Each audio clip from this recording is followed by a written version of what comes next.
पर्दैन केटाहरु ल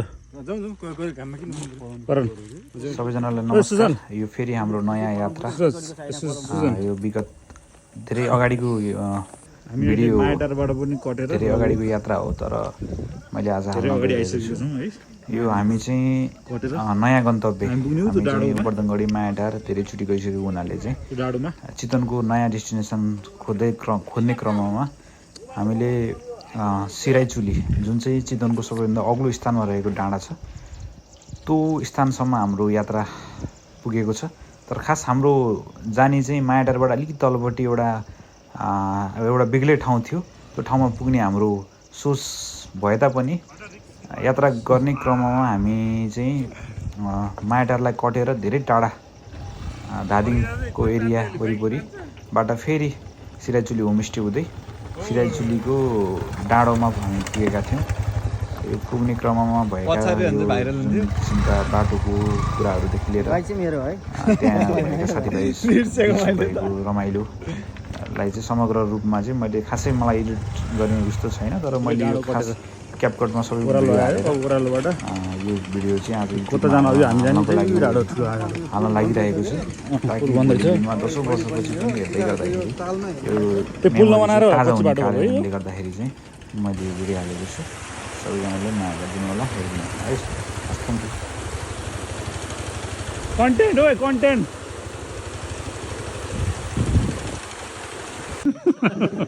काय गर न मायाटारको डाँडो हामी चाहिँ डाँडामा बस्यो भनेर आएको मायाटार बन्यो भनेर आएन अहिले हामी कोटको खोल्छौँ।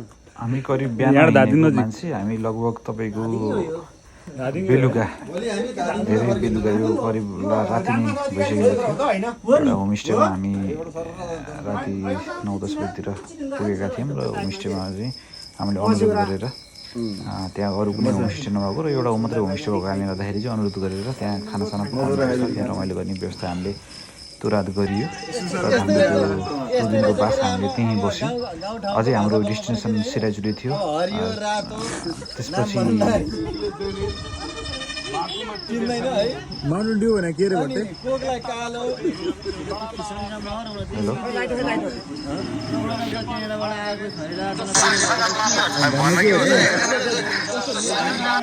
आमा नि हाँस्नु नि हैन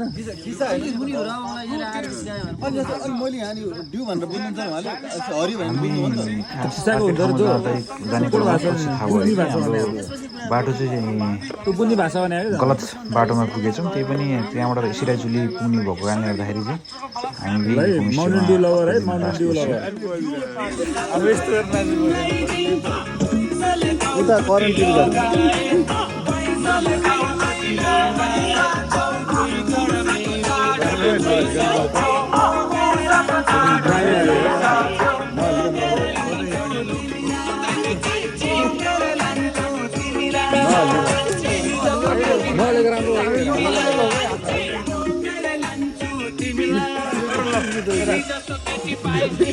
या हाम्रो गाउँको दाइको हो खासमा लानु मन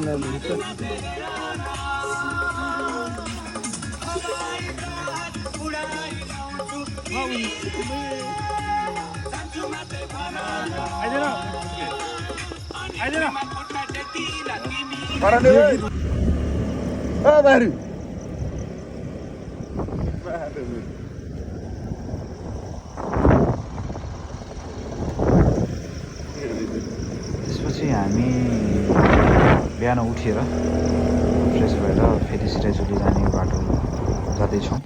हामी सिराइचुली होमस्टेमा पुगियो। होमस्टेमा पुग्दाखेरि यहाँ एउटा रमाइलो कहानी पनि छ। एकजना बाजे हुनुहुन्थ्यो जो नेपाली काङ्ग्रेसको एकजना बाजे हाम्रो त्यहाँ भेट भयो। बाजेले चाहिँ ल म खानासाना पकाउँछु, चिन्ता नगर्नु, तपाईँहरू सिराइचुली डाँडोमा पुगेर आउनु, बाइक साइक सबै हेराखेर जानु, आउँदा तपाईँ ढुक्क खानासाना खान पाउनुहुन्छ, म पकाउँछु, चिन्ता नगर्नु भनेर हामीलाई बाजेले चिया खुवाएर हामीले अलिअलि भएको पैसा पनि त्यहाँ अलिअलि पैसा चाहिँ बाजेलाई एडभान्स दिएर हामी गइयो। गइसकेपछि हामी चाहिँ त्यो पानी पनि नलिकन गइयो। त्यहाँबाट त्यो जामुन हो कि समथिङ के भन्छ त्यो चाहिँ जति नि पाउने त्यो चाहिँ प्लास्टिक 2 प्लास्टिक थियो हामीसँग। त्यहाँबाट हामी लगभग बाइक जाने ठाउँमासम्म बाइक लिएरै गइयो। बाइक लिएर गइएर अनि जहाँसम्म बाइक पुग्छ त्यहाँसम्म बाइक लएर बाइक त्यहीँ छोडेर त्यहाँबाट लगभग हामी 2-3 घन्टा 3 घन्टा जति सिधै उकालो हामी लगातार हिँड्न पर्यो। त्यसपछि पानीले एकदम प्यास लागिरहेको थियो तर अब पानी थिएन त्यतातिर। अब कोही जाँदै हुनुहुन्छ भने पानी चाहिँ मस्त बोकेर जानु होला भन्न चाहन्छु। र अब मजाले घुमियो, डाँडोमा पनि पुग्यो। पुगेपछि फर्किँदै गर्दाखेरि लगभग तपाईँको 5-6 बजे दिउँसोको 5-6 घन्टा लाग्यो र अनि तपाईँको दिउँसोको 1-2 बजिसकेको 2-3 बजिसकेको थियो हामी तल फर्किँदाखेरि। तर फर्किँदाखेरि चाहिँ बाजेले खानासाना सबै पकाएर रेडी बनाएर राख्नु होला भनेको त बाजे त पुरै त्यही दिएको पैसाले रक्सी खाएर बाजे त पुरै बाजेलाई खोज्न पनि अवस्था भयो। पुरै खोज्दै जाने क्रममा एक ठाउँमा चाहिँ रक्सी खाएर झ्याप भएर लडिरहेको अवस्थामा हामीले भेटायौँ। त्यसपछि अब बाजेलाई के भन्ने, अब भन्ने कुरो भएन। अब ठिक छ ल भन्ने भयो। त्यसपछि फेरि अर्को एउटा होमस्टेमा भनेर खानासाना पकाउनु भनेर 1-2 घन्टा हामीले कुरेर त्यसपछि खानासाना खाइयो। खानासाना खाइएपछि अनि त्यहाँबाट फेरि हाम्रो फर्किने यात्रा तय भयो।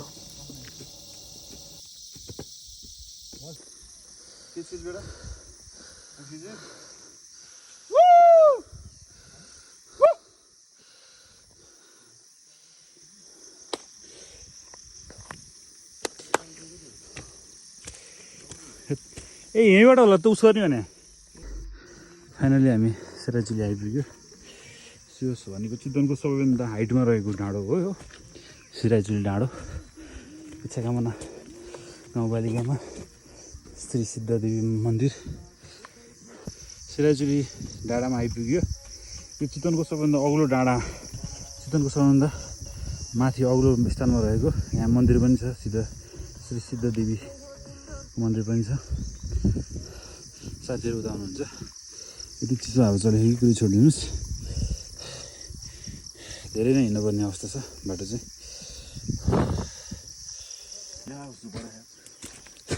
12 बज्यो त्यही पनि 12 बजे मैले यस्तो पिल छ कि मासुलाई यही चिज मैले टाढेर पर्समा कति गर्मी हुन्छ। ए मुख छाड्न खलखल पसिना आउँछ। कस्तो 12 बजेको छ दिउँसोको 12 बजे त्यही पनि यहाँ उस्छु भौगोलिक विविधतामा चितवनमै। नेपाल भन्दैछ न हेर्दा चितवनमा भरतुरमा पुरै गर्मी होला लास्टै। यहाँ यस्तो सिरो गोडेर सुत्नुपर्ने अवस्था छ। बवाल के बवाल।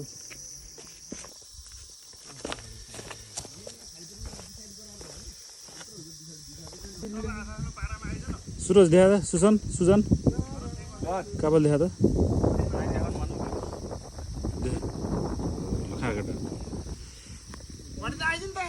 नआउने त्यस्तोहरू त चढ्न